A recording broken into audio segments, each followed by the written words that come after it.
So Sam, in 10 years time, where will we find Sam Hewitt? Because yeah, what a good question. Because this is so important to you, and it's so important to me to have you get to wherever you may go. Where are you going to be in 10 years? I don't know. Yeah? I really don't know. I mean, this really is my passion. I mean, you asked me that question before we started. You said, what would you be doing if you weren't here? And I said, I'd still be here. Like, this is what I would be doing. My passion is in helping people and in, being who I really am. And I think it's taken me a long time to figure out who I am. Okay. And now that I know, a big part of that is helping people figure out who they are and, how to achieve what they're looking to achieve in their lives. And I think that'll always be a big part of what I do, that whether it's, as the director of realtor development, or whether that's of, running the company, Chris, or whether that's, we'll just keep looping that in the podcast. He's made a comment to me last week about something, and I was like, well, if I was running the company, we wouldn't have to worry about that. Or whether that's, doing my own thing or having my own endeavor. I think, this conversation is always going to be a big focus of what I do in my life. Okay. Speaking of getting back to, director of realtor development, have you ever come across people where you're just kind of like, this is not for you? Yes. And do you have those hard discussions with them? Okay. Yeah, you do. I think, again, like being in a leadership role, that's part of the hat you have to wear, right? That's exactly what I was just going to say. When you are, when you really define yourself as a leader, it's funny because people, I think, oftentimes confuse leadership with a title. Mm-hmm. And leadership isn't a title. It's not about being the director of this or the vice president of that or the so-and-so of whatever. When you're a leader, you do everything. Mm-hmm. When I came in the office 2 weeks ago, Chris was vacuuming the carpet because the paper machine had exploded. And instead of waiting for the cleaning company to come at 5 o'clock, he just got out the vacuum and vacuumed. His title isn't head cleaner, but that's what leadership is, right? And so, yeah, you have to have tough conversations and you have to have, uncomfortable moments sometimes. And I think for me, it's in the idea that if you build relationships with people and you genuinely come at it with a place of compassion, having the discussion with them, they know you have their best interest at heart. And oftentimes you're doing them a favor. Have you ever fired anyone? Not fired, but like, fired. Have you ever been like, you know what? Maybe this isn't the Not best. Really. Okay. It's usually a mutual conversation. I mean, it's funny. It's like a breakup, right? People say in breakups, well, who broke up with who? It really is genuinely. It's not you, it's me. Yeah. It really genuinely usually is a mutual discussion. It is. It's usually, this is what we're hoping to accomplish with our sales team. Do our goals align? What are you looking to do in your career? We might not be the right fit for each other. Okay. It's not usually I've never said, get out. You may be thinking it, but it's not the way to kind of deliver the message so that they hear it. So being in real estate for a majority of your life, I would say, where do you see real estate going? Whoa, tough question. Because I look at you as a leader in our industry. Thanks. I do. You know that. I ask you tons of questions. When I was contemplating leaving teaching, you were the person at the office that we had a lot of heart-to-hearts, and you said it. You're like, it's going to be very tough. Yes. It's going to be very tough. And I remember confiding in you 3 weeks after. I'm like, Sam, this is lonely. This is a lonely job. Like, from where I was coming, hundreds of kids, Mr. Kid, to like this. I was like, I wasn't prepared for that. But you were instrumental in laying an environment just so that I could talk to you. That type of environment, the openness for me to come to you. So where do you see real estate going? It's a good question. I mean, I definitely see, consolidation in our population. Okay. We've got a lot of realtors and, the sales volume doesn't sustain the number of bodies we have, certainly in the GTA. Mm-hmm. So I definitely see, a consolidation of sorts there. I see the evolution, or the continued evolution, I should say, of full service. Okay.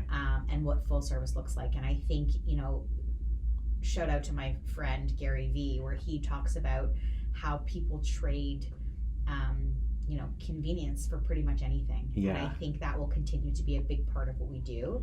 And so, the idea behind what full service real estate looks like is continue to going to be a big part of this message. A lot of our big teams, are looking at incorporating staging arms into their business, not just outsourcing it, but as part of the actual service is, a full staging component. And, you're seeing the evolution of photography and virtual tours and things like that. People oftentimes ask me, the biggest thing they say to me is, well, what about technology? Yeah. Is technology going to take over for realtors? You are on a podcast, right? I do. Okay. Yeah. And so I say to people, when you look at other industries, other service-based industries like ours, like I think I look at financial planning, right? And I look at my financial planner, and, he's a great guy, and, he manages my money well, and he calls me and asks questions and makes suggestions, and I listen. I have access to the same information that he does. I can look at the ticker and find out if the stocks are up and down. Yeah. It doesn't mean I know what I'm doing. Yeah. It doesn't mean I have expertise. It doesn't mean I have knowledge. I have data. Mm-hmm. And people oftentimes confuse those things. And so in our business, when people say, is technology ever going to take over? I don't think so. Mm-hmm. I think the best realtors are going to learn how to leverage technology to, spread their message. But is technology going to take over? No. We are seeing the evolution of things like the iBuyer, Mm-hmm. Where people can be able to go on and say, I'd like to buy a 1-bedroom condo in 9222 Leslie, and boom, buy now. Which, will continue to be a piece of the puzzle for us to understand and harness and use. Yeah. But I still think in the immediate future, over the next 5 to 10 years, full service realtors are going to continue to win because consumers want advice. Yeah, and I 100% agree with you. I think real estate has changed in how the consumer finds us. Yes. That has changed. But the desire for human connection is so strong, so prevalent in our industry. It's wild. Like, I host a monthly poker night, and it's wild when I look around the table. Client, who've actually become great friends of mine. Mm-hmm. So fighting for that relationship, it's that intimate relationship that you can foster is what I know in my business has helped me to do well, 100%. Right? And I've used technology as a platform just to get to be more known to other people, right? But that desire to still have someone who's either on the other end of the cell phone, who's going to be meeting you at the property, that physical presence is so paramount in this transaction. It's still a relationship-based business. It's just how you foster the relationship has changed. Now, do you have to be as animated and boisterous, No. right? Like, there are some agents, even I know, I'm just like, you're not, you don't have the gift of gab. You're kind of introverted. I don't think you have to be. Okay. I mean, I think like attracts like. Yeah, so there are plenty of people out there that I'm too much for those people, and that's okay. That's blasphemous. So as my husband says, find me these people. My husband will say, okay, let's take it down a little. Let's bring it down a notch. But that's passion. It's passion. And I think like attracts like. There are plenty of people out there, both realtors and clients alike, who are not, super motivated and don't jump up and say, I'm so excited.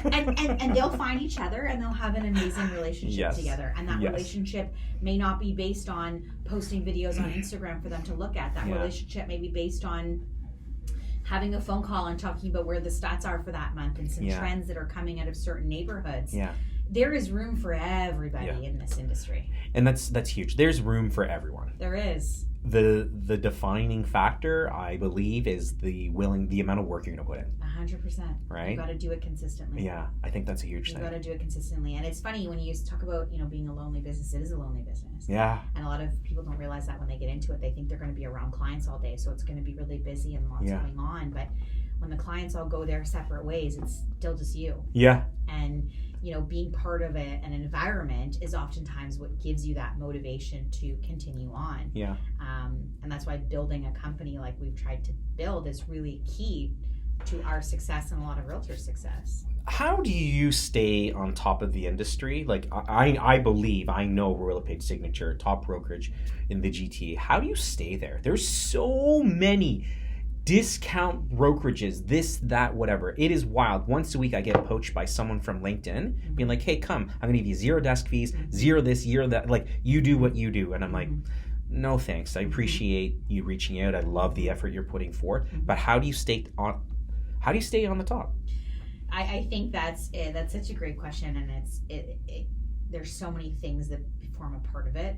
But the number one word, the easiest way to summarize it is just value. Okay. We get up. I think unlike most brokerages, when we talk about why, I mean, I have sort of a why at work and a why of why I do what I do, but then I also have sort of my personal why. But that why at work really is, if you're going to come and work, on the leadership team at Royal LePage Signature, your sole goal every day has to be to get out of bed and think, how can I help my people succeed? What can I do today? How can I provide something? How can I contribute to them to encourage and inspire and educate so they want to go out and defeat that loneliness sometimes and achieve their goals? Yeah. And I think a lot of brokerages don't think like that. We had a fellow who joined us last month, and he came from a competitor. And, he's known about Signature for a long time and hasn't made a move. And, he came in and he'd been there about a month, and he'd come to some of our events and he'd come to some of our meetings. And I always ask the question, how come you left your former brokerage? I always like to know what the answer is. And he said, I got tired of feeling like the leadership team was looking at me and thinking, what have you done for me lately? Oh my gosh. He said, when I came to Signature, it felt like everyone on the leadership team just says, what can I do for you? I love it. And he said, it's a completely different mindset. Yeah. And I think if you're in that mindset as a brokerage, then you attract great people. It's the value add, right? It's the whole concept of leadership, not what can you do for me, what can I do for you? And I think that's why there's such brand loyalty, brokerage loyalty with Royal LePage Signature. Like, the agents in the office are fiercely loyal to staying at Signature. Like, it's wild. It's like nothing I've ever experienced. Not saying that I've been in a multitude of brokerages, but people are always asking me in this industry, what brokerage do you work with? The first question right after is, what are your fees like? But then it's quickly thereafter, I'm like, it's not about the fees though. Like, do you just understand the sheer value? Like, just come spend 15 minutes in the office and you'll get it. Because I was with another brokerage for a very short period of time, and it was very much that. It was like no support. I didn't find my place there at all. And a buddy was like, you got to come to Signature. And I remember sitting down and being like, first of all, blown away by the office. I was like, whoa. It's pretty nice, yeah. Yeah, it's pretty nice. It's really nice. But it was just, everyone is always there to support you. Yes. So, and I think, when you're looking at this idea of value, I mean, certainly we try to be competitive in our fees for sure. There's no question. You can't charge, you can't go to the moon with what you're charging. But I think people pay for value. I mean, that's why, there's Tesla, and there's, the whatever the new big Mercedes that just came out, I saw on the highway the other day. I mean, there's people that are willing to pay for something if they feel there's value in it. And so for a brokerage or for a realtor or for any other entrepreneur, people will pay for what you're offering if they feel there's a value in it. Yeah. As long as they know that you care. I think that's a huge component, right? Like, I still remember this to this day, like getting in a cab and the cab driver taking me to the train station. And I was telling him, I'm like, yeah, I'm going to be a teacher. I'm going to teacher's college. He's like, let me leave you with this little nugget. Nobody cares how much you know until they know how much you care. And I'm like, I think he pawned it from someone else. But I'm like, it actually was the first thing that I wrote on my teacher's college application. It was the first thing that I'd written. And I was like, it is still stuck to me to this day. Like, you got to genuinely care about something. That's the big thing. It's got to come from somewhere. Right? So we talk about this word value, like the value. What does that look like? Like, for realtors listening that are like on the fence, or like, I've heard of Signature. Like, what are you talking about value? Because it's a big kind of, it's a big word people kind of throw around. Yeah, they have trouble. I know. I remember when I started selling real estate, someone would say to me, well, you got to know your value proposition. And I would think, I don't even know what that means. Yeah. And I think, for me, value means it's basically, what am I getting? Yeah. Okay. And so when you're looking at value from a brokerage perspective, what are you getting from the current brokerage house you're in? Yeah. What are you getting on the learning side? What kind of learning are they doing? What kind of training programs do they offer? What kind of idea sharing? what's the culture like? Is it, can you sit down next to Steve Kim and say, hey, Steve Kim, how'd you shoot that awesome video on Instagram? Or is Steve Kim going to go, yeah, I'm not telling you, it's my secret, right? I mean, what kind of a culture is part of there? Is there a culture? I mean, I've heard some people say I go in the office and no one's here. Yeah. And I mean, look, it's, August 1st, so there's a lot of people right now. But, in September, there should be a lot of people and there should be a vibe. Yeah. And, if you want to be in the right environment to do the things you want to do, environment is a part of it, right? What does the office look like? What kind of, technology do they have? What kind of services do they offer? And then the big one, I mean, I really think there's a big push for us anyways on, the leadership support. Okay. I have called on a Friday of a long weekend because we have an issue, a competing brokerage. One time I had to call 4 of them actually on the same day for an unrelated issue that wasn't a complaint, but there was no one in the office to speak to. There was no manager, there was no broker, there was nobody. Whereas at Signature, there's someone there every day. And, sometimes if we're at a meeting or if we're here, it's a couple hours, but there's someone there and there's someone there late. I mean, there's someone in that building that's there to say, how can I help you? Yeah. And that's, for me, value. That's, what are you getting from where you are? Value. Okay, so Sam, let's dig a little bit deeper. Can you share with us a moment in life where you failed at something? Maybe you really, really wanted it. You failed at it. You picked yourself back up, and you pushed forward. I failed so many times. This is me. This is the teacher in me. I'm sorry. I failed so many times. Something that kind of sticks out in your mind. Whether it's a realtor, whether in college, high school, like. Yeah, I mean, certainly for me, not finishing university was a big fail. My mom used to call me the golden girl after high school. I mean, I was the poster child for success at the time. Yeah. And I go away and come home because I'm on academic probation. And my mom was like, what in God's green earth? And my mom was a single parent, so she worked really hard to put that money away for me to go to school. And I came home, and of course, when you come home, all your friends know you're home, and everyone knows you're not going back. And we'd signed a lease. I had to pack up all my stuff. I had to find someone to take over my room. My university friends weren't impressed because this is now a new person they don't know. It was a fail, and it was hard because I was so mad at myself at the time for not trying to fix it or get help or speak out or figure out what the problem was. I just sort of ignored it and figured it would work itself out. And so it was not only a fail in the fact that I sort of failed the first year of university, but it felt like such a personal failure because I didn't help myself. And I wasn't courageous enough to speak out. And I felt like I failed my mom because she worked so hard to have that money for me to go away. That was a big moment for me. And coming home, when she said, figure it out, that was when I sort of thought, okay, what am I going to do? Like, how am I going to, what's going to make me happy? Huge shout out to your mom.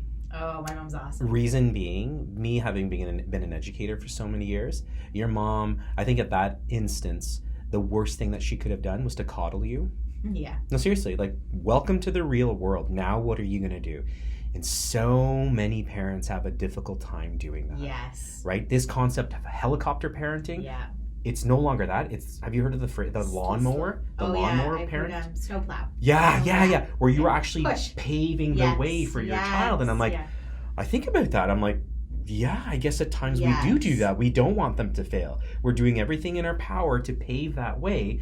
But that's such a powerful thing for a mother to say. Yeah, figure it out. She's awesome. She instilled in us. I mean, she was a single parent, so she sort of had to, out of necessity, but also just out of what she believed. I mean, we worked. I worked from a very young age. I was responsible to someone that wasn't my mom, and I made money, and I learned what that looked like. And it helped in so many ways because you learn sort of the value of a dollar, which is really important, but you also learn, education in some way, shape, or form. It doesn't need to be institutional education. Yes. But education is what's going to take you to the place you want to go. Yes. And it doesn't have to be sitting in a classroom at McMaster University. It can be sitting with a mentor and working with them for 18 months and figuring out how to scale a real estate business. Yeah. That could be your education. But an education is key in figuring out how you're going to be successful. And so when we worked at a young age, she would say to us, unless you want to serve popcorn at Colonel's for the rest of your life, what does your education look like? Yeah. And that's where the educational system, I feel, is so disjointed in that we're not preparing them. Even for the entrepreneurial life, we're not. No. We're preparing you to do the things that we did like years ago, decades ago. I'm like, this doesn't make sense. Decades. And I struggled a lot as a teacher with that. I remember we've talked about, you shared that. Yeah, I'm like, you wanted to... I can't do this. I can't stand up in front of the class and do things that I know are so disjointed. It's not serving my kids. And I remember getting in trouble from administrators being like, you can't do that. I'm like, yeah, I can do that. Yeah. I can, because that's what the kids need. There needs to be a Life Inc. Yes. A Life 101 class. Like how to create a savings account. Yes. Why are they learning this in high school? Yes. Correct. So let me ask you, so all of that experience, how has that helped you having children of your own? Yeah, it's funny. It's one thing to have lived through and then watching your kids. Yes, I was a great parent before I had children, and now that I have them, everyone. God, this is hard. So now what? My kids will never eat McDonald's. Eat McDonald's a little bit. I think parenting is, one of those things that I think is, it's so hard to not think you're screwing it up. And every day I think, God, fucking this up. Like not even once a day. Like often, more on Saturdays. As we're late for here. I know everything. Where's your bathing soap?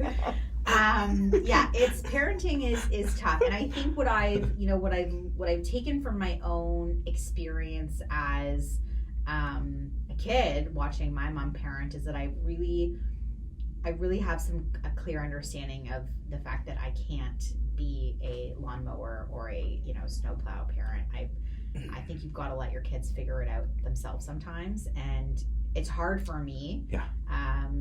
I'm sure like a lot of moms, because I'm always worried about safety. Yeah. What if something bad happens, or what if they're outside, or what? I'm always sort of, and so how do you let them kind of have some freedom, some autonomy, while still being safe? And so for us in our house, we tried to set up some things. We have our little, checklist in the morning. The kids have to brush their hair, brush their teeth, and go through the whole list, and they've got to pack their backpacks, and there's activities they need to do on their own. My mom, God bless her, bought the girls jars. Oh yeah. And so they get an allowance every week, and nice. Some of it is savings, and some of it is school, and some of it is spending money. That's great. It's pretty awesome. So my daughter saved enough money for a new scooter. So today when I'm done here, I'm taking her in her jar. We're going to go buy her Get out of here. And you're going to obviously buy her the whole protective gamut of gear. We have that already. Okay. You sure you want a scooter? Okay, we're going to bubble wrap you. We have that already. So yeah, I think, parenting is tough.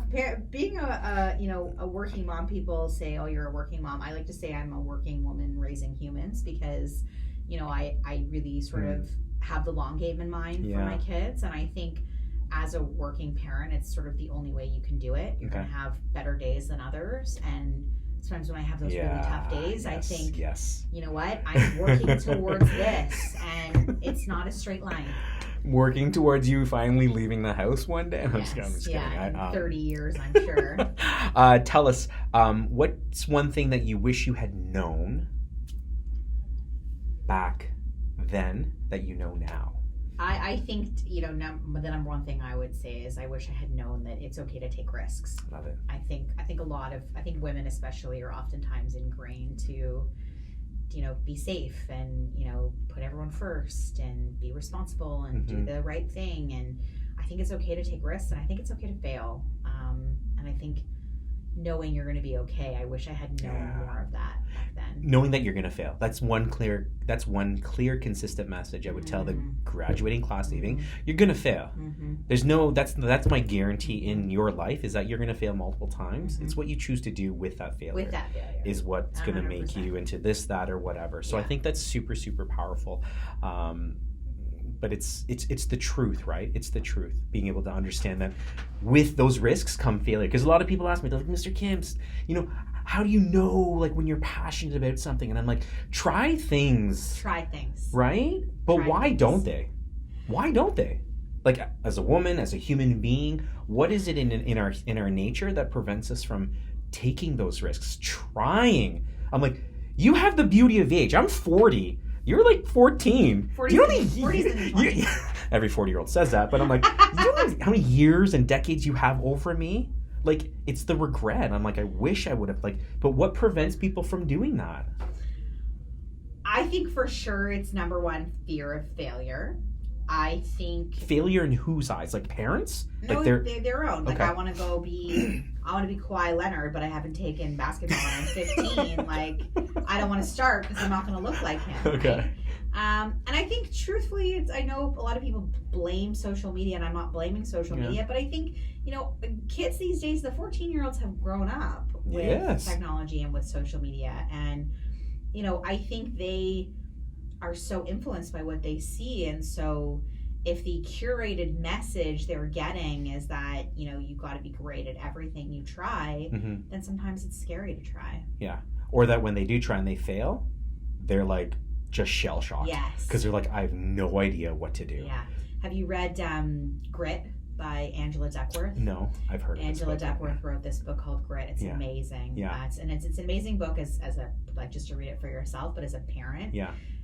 She talks about in the book how she forces her kids to try new activities, and not just try them, but they have to commit to a certain time span. Okay. And so when they pick a new activity, I think she said the commitment was like 4 to 6 months. Oh, wow. But then when they pick a new activity they like and they do it for a year, they have to pick one activity they'll do for a minimum of 2 years. Oh, wow. Because she said it teaches them that grittiness of getting better and doing it when you don't want to, and discipline and pushing forward even though it doesn't come naturally maybe in the beginning. She's huge in the education space now, because I remember going to workshops around the idea of grit and resilience. Yes. And they had done a ton of studies, even in York region, that's actually one of the key factors in determining success at an early age, right? That resilience, picking yourself back up and knowing that failures are part of the process and pushing forward. Okay, so a few questions. We'll end off on a lighter note. Sam Hewitt, what is your all-time favorite childhood candy? Oh my gosh, I love candy. I have a candy problem. People are like, oh God, I love chips and candy. Yeah, I'm a chip guy. Like, are you? I'll crush a big bag. Really? Without even What's your favorite flavor? Sour cream and onion. Oh, I love sour cream. Lay's, sour cream and onion. You can sponsor this podcast, Lay's. Yeah. That'd be good, huh? We would just be mine would be wine gums. Oh, the Maynards. As a kid, the Maynards. Oh, not the knockoff brand, like the. No, they're real ones. Yeah. My grandmother, I spent a lot of time with my grandmother as a kid, and she had this buffet in the dining room, and she would keep candy in it. And so every time we would come to her house, you'd go straight for the buffet, and you'd be opening the drawers and you're rifling through, and she'd always have wine gums, the Maynards wine gums. I think it's part of being a grandparent. Yes. Is having that candy cabinet somewhere. Yes. Knowing that kids are. It's a requirement. Yeah, right? I think Yeah, I think so. Okay, amazing. Your fondest childhood memory. Fondest childhood memory. Or most traumatizing childhood memory? Yeah. So we'll stick with grandma. So my grandmother, God bless her soul, she grew up in the Great Depression. So she really, had a hard time with money. And so she saved everything she possibly could.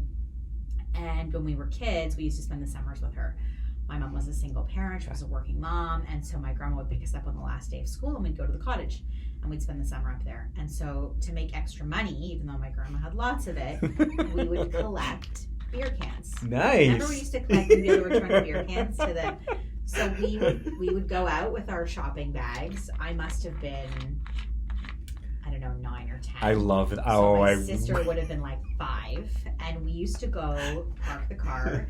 And my grandma would park the car on the highway. Oh, nice. And we would go into the ditch. No way. And can you imagine the safety now? Like, oh my gosh. But at the time, like, no big deal. Like, Huge shout out to Granny. A 5-year-old kid picking up beer cans, and then we would return them for That's hilarious. money. But the funniest childhood memory is that she finally got smart one day, and she said, "You know what, girls? We should be looking in the recycling bins. You know those big, huge, tall recycling bins." So we were like, "Oh yeah." So there was this 3 of them at the top of her little community where her cottage was, and so she's like, "Let's go up there one day." And so we toddle up to the top of the hill, Jackpot. and I can't get in because it's so big, right? Okay. I'm 10 or 9. And so she's like, "Okay, go in head first. I'll hold your ankle." So I'm in there head first, trying to throw the cans out over my head.